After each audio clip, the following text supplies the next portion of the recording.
Hey, hey, hey, I got something to say, and you're in for a special treat. So Effie and I could not figure out how to make it work live, but don't you worry. We're recording it, and then we'll bring it on all your favorite platforms. But before, we're going to pretend Effie's coming into the internet, and I will tell you a little bit about her. She's a corporate physical therapist. She helps the company employees, whether remote or in the office or hybrid, engage and perform with innovative on-site and tele-corporate physical therapy-based wellness programs. Her company is dedicated to creating healthy workspaces that reduce stress, increase productivity, and reduce we all like this, absenteeism. Hi, Effie. How are you? Hello. Welcome, everybody. So let's read the one statement, because I have to tell you, all the years I've been doing this and we've never had anybody like you on, so I'm very excited. What's the one positive thing you want to say to women and men that are listening to get out into the world? Posture yourself to be confident in your inner you, your thoughts, emotions, and voice. Now, that's not something I expected from you. So please tell me why you picked that and where we can go with that, Effie. Absolutely. So I think it's really important when women present themselves, whether to themselves or to others, to present themselves in a confident way, a way that they're reassuring those who are listening, that they convey the message in a positive way, and that whoever is listening to them in a receptive way in how they carry themselves. And unfortunately, many of us don't realize what we look like, in front of the camera, but what do we look like when we're in a room with other people? And we could have had a bad day and not realize that other people are now sensing how we feel about our personal bad day. So we're in a room and we're thinking about this challenge that we have, and we kind of fold into ourselves, and we're still talking to other people. So if we look like this while we're thinking about our problem, as opposed to like this when we're thinking about our problem, what does it say to ourselves? And what does it say to others? And a lot of it has to do with our ability to influence our own posture. And so coming from a physical therapist perspective, the reason why I think about this is a lot is that for some people, it's really hard for them to get into a better alignment, into a better posture. So me just viewing a room, I'm busy thinking, I wonder why they look like that.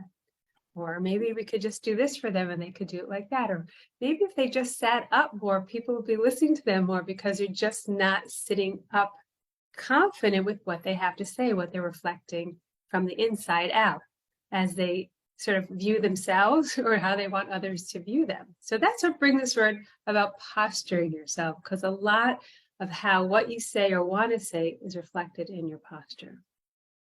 I so agree with that. And for many years, I wasn't aware that my shoulders would hunch over.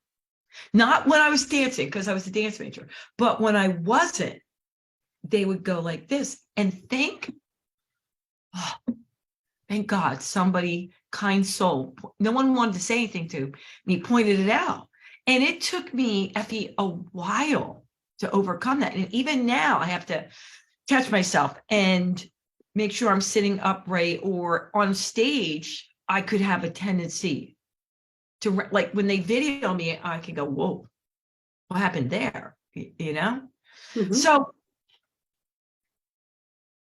do you, okay, I guess you'd have to meet the person. Could it be that there's something going on in them and that's why their posture changes? Or is it possible also that it's a habit? Like if you sit at your desk to type, that it's not that they're not confident, but they created a habit and they don't even know they're sitting like that. It's an interesting point. Sometimes I feel it's like the chicken or the egg. Yeah. So is who with whom they're corresponding, or the assignment that they're doing, who is the driver behind whatever they're doing? Do they feel like it's sort of like there's a block being put on their back and just weighing them down? Ooh. Is this whole assignment weighing me down? Can you then say, can you take that sort of block and put it underneath you and either stand upon it straighter or sit upon it straighter. So you could take that situation, that stress, and say, I got it. And I rather that you get it and say, I'm going to do the best I can with it, as opposed to, oh no, another assignment. What else do they want from me? I can't do that anymore. So it's kind of taking this, looking at the situation from a different eye. And instead of just going into your automatic, oh no, let's say, yeah, I got it. I'm going to do the best I can with this, and keep that information and empower yourself to do the best job that you can, as opposed to feeling like it's a burden. It's a burden. Take your burden and sit on it. Take a burden and stand on it. Yeah, I like that.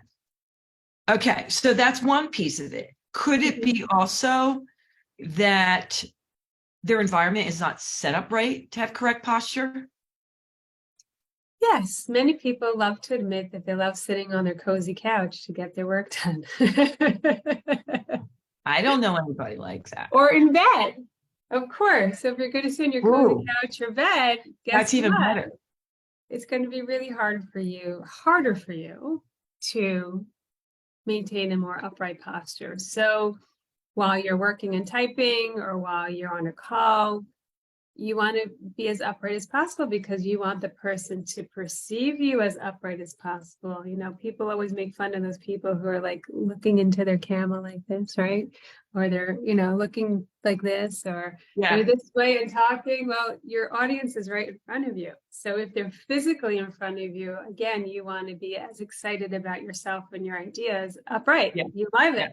This is good stuff, everybody, as opposed to like so. And yes, I would agree, Sandy, if you're working at a workstation all day in between your meetings, and then you have to meet people in person, whether you're standing and informally networking or having discussions, or if you're in a conference room or wherever you're having your meeting, it's going to be really hard for you to adjust, to go from slouching several hours a day to then presenting yourself.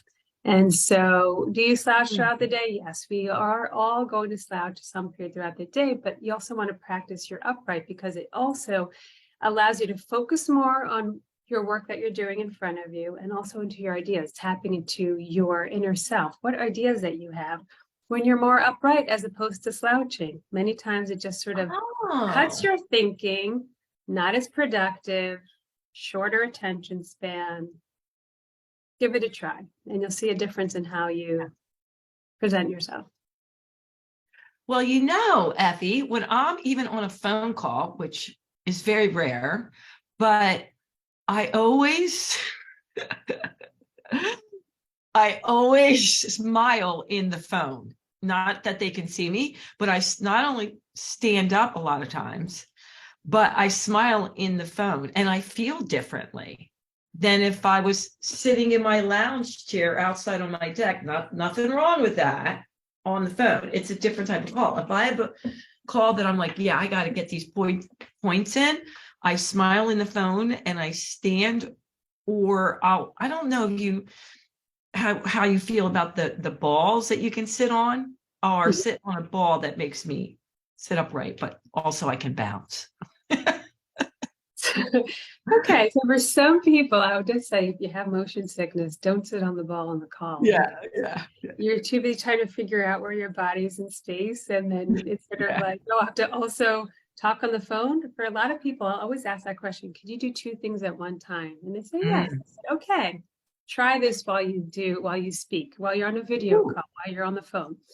I think for a lot of people, when they are on a call and they want to be more attentive, you'll hear people talk about walking back and forth. It just keeps them concentrating. It's kind of, that's how their mind works, if they're a little bit of motion and walking and talking, as opposed to sitting in the lounge chair, because what they find is that they may space out, they're not as attentive, their reaction time is slower. And so I would say, yes, it could be for some, reclining in that lounge chair is not conducive to attention or ideas and presenting themselves, as opposed to if they were upright. And if they were walking, I mean, at least if they're keeping upright. I do agree that the smiling is not a bad idea, especially if you're going to have a challenging call. If you smile and breathe and pause, I think it just helps you be more confident with how you're going to respond to that caller. Yeah. It makes me happy. I just know it works for me. So, all right. We got over and over again the same question. So we have to ask it. How do you feel about the standing desks? Oh, yes. That is, I would say, is a number one question. Yeah, I get it. Everybody. Standing desk. And, does she recommend a certain one over and over and over again? Okay. So I want everyone to take a step back. The issues that you have with sitting. So the problem is that we're not meant to be stationary. Humans are meant to be moving around. So number one, do not sit or stand for an extensive period of time. Sit, walk around, come back to your desk. Sit, walk around, come back to your desk. Or stand, walk around, and come back to your desk. The issue is that you're there for a long time. That's number one. Number two, we don't know what to do when we're sitting and we're standing.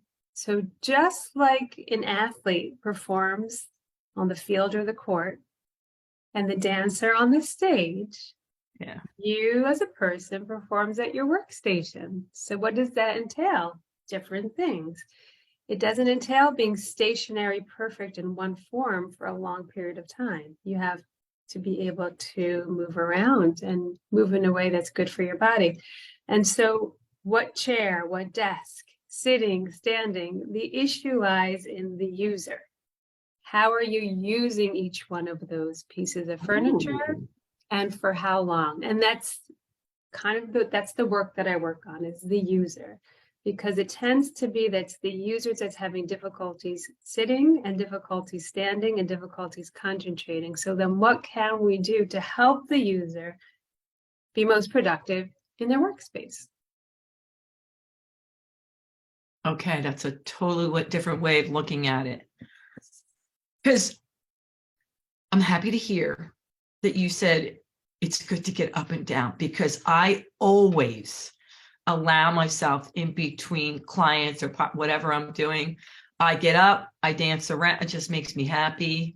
My arms in my head, I move around, or I go outside, take a breath of fresh air, and come in. It's very rare that I would go right into the next meeting.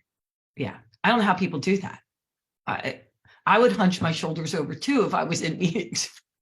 You have to do the seventh inning stretch. You just got to get up, walk back and forth, click on your next meeting. But definitely get up in between your meetings, even if they're running a little late. You could have them there. Don't turn on your camera and just say, hold on a second. I'm just gotta move around for a minute. All right, I'm here now. Yeah. You have to say you gotta move. Go to the bathroom. Right? Go to the bathroom. All right. I want you touched on this, but I really want to dive more into this. Be cognizant of how you present your ideas, the way you convey your inner voice so that your messages are positively received. Talk to me, Effie, because I think this is a big one. Yes. So there are different presenters out there, and especially if you're presenting on video chat. Some of us present and we're in deep thought and we're in here, like I talked about, that sort of in my thoughts and I have to present it to you, but you're so busy in your thoughts, you don't realizing that you are presenting in a way that shuts your audience because you're deep in thought. Then there are those who are like sitting at the edge of their chair about to pounce, like, here I am. And these are my ideas. And so it sounds like you're shouting, even though you're not shouting, to your room, and so it's sort of like, oh, this is a lot. And this one's into themselves. And so when you present, you kind of want to be in a neutral place. You want to know where your body is. It may take practice for some of us because we're just not used to being in that comfortable place with the ideas, that you're comfortable with ideas, no matter who's in the room. So if you're at the front of your chair, you may be too much. And if you're towards the back of the chair, I'm just using as an example so you know what that feels like. Yeah. Yourself, you're sort of like keeping your ideas to yourself. You're not confident enough to present it to the room. You really kind of want that neutral sit, because that's exactly how you want to present yourself. Here's my idea. Some of you are ready for it. Some of you have to think a little bit more, as opposed to in your face or withdrawn. And that's like, that your body says a lot. It may not match the voice. And you really want to match the body to the voice. So I can understand the second part, like moving in to, and I do this little trick now besides, making shoulders back. Okay, fine. I put my hands out to the screen, and someone taught me if my fingers should just tap the screen, then I'm not so close, to you where I'm like in your face. It's just a little trick. And it helped me now I don't need to do that, but it just helped me get used to, especially to present on Zoom, because it was really weird for me. Mm-hmm. Mm-hmm. Really, like, it was so different than being in person. Now, that being said, I can't see myself when I'm in the room. So I might be doing things that I don't even know I'm doing where you can see yourself on Zoom. That's true. You could always check the screen to see what you look like. So that was a big question I got too. You're in a gathering, and most people, a lot of times when they're large gatherings or they're networking events, they're self-conscious, they're nervous, even if they come off as confident. And they're already thinking about what they're saying to the other people. How can they do a check without making it look, as the one woman says, too robotic, that I have the right posture? Because I'm already, what does she say? I'm already worried what's coming out of my mouth. That's what I like.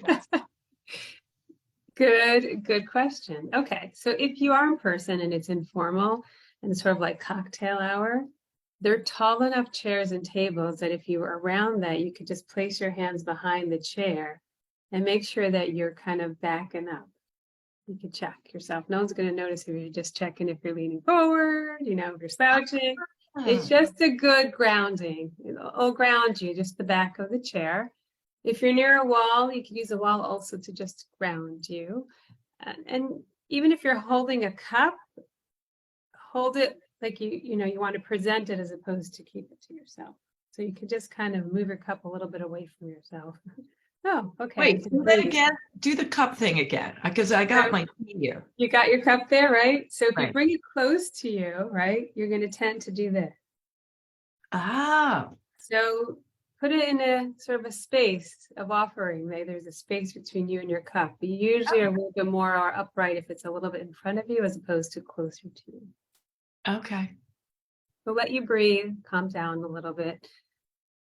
When you are in public, people say lots of different things, but I think when you're a good listener and you smile, back to your smiling, that's the best way you could be in a room, is just listen and smile until you're ready to say something or anything. And you all make mistakes when we speak, and especially when it's not planned. Yeah. But if you just smile, and again, not in your face and not too withdrawn, just say, I'm here, I'm present, and I'm just going to listen. And then you slowly warm up to your room.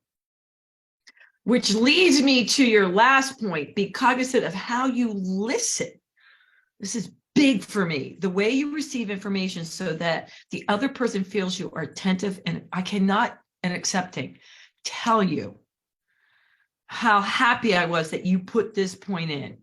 It's huge for me, especially when you go to networking events.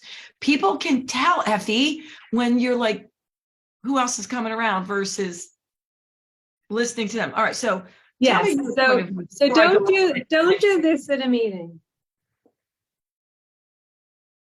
Your focus is on another screen. Everybody sees that. So if you're going to be present at a meeting, be present at the meeting. You want to be camera facing.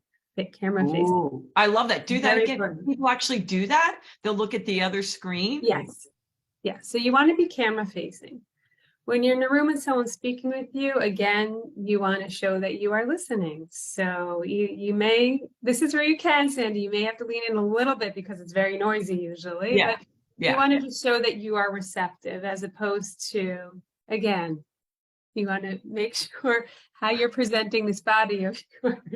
Like, oh, I don't, yes, I'm here, I'm listening. Yes, good.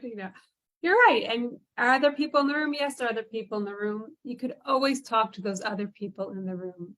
It's easy to get their contact information. You could always tell someone, you give them a little bit of the ear.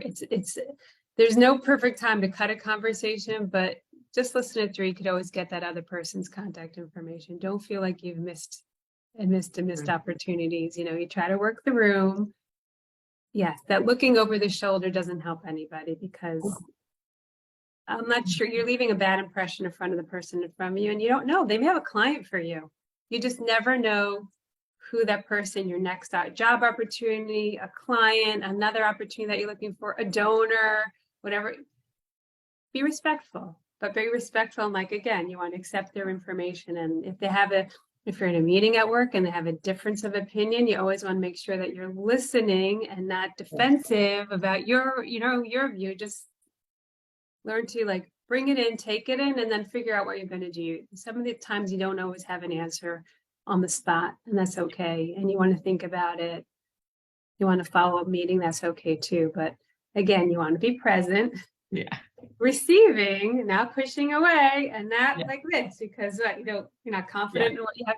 We have a difference of opinion. You are. You just want to, again, be accepting. And you could correct yourself in the middle. If you feel right away, you see that person that makes you do this, sit right up. Okay, I'm ready to listen, and then just make sure that you're not too forward with them, because you don't want to come on the attack, but to receive. Yeah. Effie, I was naughty last week, and I say naughty because I was at an event and this gentleman kept doing that with his eyes, like looking, and I go, I don't know who's over there, but I think you should go right now. He was like, what? I go, come on, dude. And I go, I think there's somebody over there way more important than me that you're looking to connect with. So I think you should go over there right now. He was so embarrassed. He goes, I'm so sorry. I'm so sorry. Because and he said to me, maybe I wasn't naughty, because he said to me, thanks for telling me. I didn't even know I was doing that. And he ended up having to be a really nice guy. So you think it's possible people are doing it and not even aware? Like, how could you not be aware you're doing it? Maybe. So sometimes when people speak and they're thinking, they do look up or down and decide just to gather thoughts. So you just have to see if it's that. Yeah. Or you could end the meeting yourself. Say, it was so nice meeting you. Well, I'm going to go grab a drink, or Ooh. I'm going to go to the restroom if you have a drink in your hand already. Or just end it if you feel like uncomfortable in their body language. Some will say do that. At least you have control of the situation. You don't feel like you're waiting for the person to give you attention. But your way is a way, but some people, I don't know, that'd not be good. I wouldn't find no. You may find it a little too forward, but that was not, it worked out that time, but it was not, good. So I want to make sure before we leave, how did you get involved in this? Like, why did you pick this specific area of physical therapy? I think at the end of the day, when people learning movement for the first time, people who injure, have a surgery or something changes, it all has to do with that affecting their posture. So that if you improve posture, which is how your body's in space at any particular time, you will make improvements. So it's sort of the umbrella. It's sort of the seed. It's sort of the core. It's the essential to making a change in rehabilitation. It has to do with how you use your body. And so does it affect everything else we do? Absolutely. So if we look at it from the preventative end, how could I change myself so I can look better, present myself better? And some people have conditions where they do need a physical therapy for that. And it roots into poor balance. They don't have good standing balance. They may be slightly developing a little bit more scoliosis. They may have had a slight scoliosis when they were little. They may have had an injury in the knee or the hip or the foot at some time, and it affects their whole alignment. So when they look at that, say, hey, I really want to stand straight, but I can't get myself to look symmetrical. Hey, yeah, you may need some PT. And so looking at it from the preventative end, like, if you're going to sit like that for hours, it's not going to be good for you. And if you're going to stand like that for hours, it's not going to be good for you. But how do you want people to sit? How do you want people to stand? And most people don't know where their neutral is. So why not educate them? Why not help them? And at the same time, look at all the benefits. It helps you concentrate more, keeps you more productive. It helps you with your stress management. And so that kind of brought me to this sort of what goes on at work, what's Yeah. happening to our employees in the Yeah. corporate office, in the warehouse and distribution center. What is happening to them? Could we help them? Could we help them have a productive day that's safe and enjoyable and engaged? Well, they're just like the athlete again on the field and the dancer on the stage. How are they performing? I care about how they do what they do. And that's kind of how I look at it in general. When I look at someone, I say, well, let's start looking at your posture. How do you move your body? What do you look like in space? You know, Effie, many years ago, about 30 maybe, one physical therapist said to me, and I didn't listen to them, and we had physical therapy inside my health clubs. Sandy, it's not going to affect you today, but the way I always carried heavy backpacks and my briefcase all on my left side, all like, and we're talking, everyone's be like, what did you put in it? What was everything? You know, my workout clothes, my papers, my computer. And he'd say, Sandy, I just think this is not going to be good for you. I'm like, I'm fine. He goes, yeah, that's what people say, but it's not. It's the little things, the way you sit the wrong way all the time. You walk the wrong way. You hold your neck the wrong way, like this with the phone. You remember phones? And I didn't listen to him. And then years later, I'm like, oh. And I thought, should I go back and tell him so he can say, I told you so?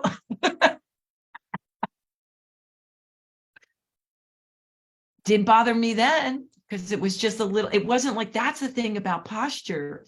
When I was thinking of you, forget the accidents. It's the little things you do every single day that are cumulative. Yes. And you don't realize it because you're just not aware that your body's doing it. So you need to become more aware, or if someone teaches you to become aware of yourself, Yeah. then you need to say, okay, what could I do to sit up? So they give you the strategies, but then it's the exercises to help you reinforce the strategies, because postural muscles, it's hard to maintain them working on a regular basis. And those are the ones you start losing because you're not as active. And then learning and tuned where they are and how to coordinate them and how to turn them on, like a switch, pushing a button, how to turn those muscles on. And that's really important. And that's exactly what I do, whether it's in the preventative and the employee wellness space, whether it's with private clients and how they're rehabilitating. It's figuring those things out so that they improve the way they move, so that they don't re-injure or they don't injure for the first time. How rewarding. I love what you do, Effie. It's so rewarding. All right. Well, we got to wrap up. Thank you so much for coming on. I really appreciate it. But before we go, how can they find you? Absolutely. You can email me. The website is www.proposturist.com. It's play on the word preposterous because people's postures preposterous. So it's proposturist.com. And you can email me at efrat@proposturist.com. I'm also on LinkedIn with my name, Efrat Cohen PT, and I look forward to connecting with you, listeners. I love it. All right, Effie. Hey, she had something to say. She definitely had something to say. We both appreciate it. If you rate it, like it, share it. I love you guys. I really appreciate your support. Until next time, you know what I'm going to say. Bye, Effie. Toodles. Bye.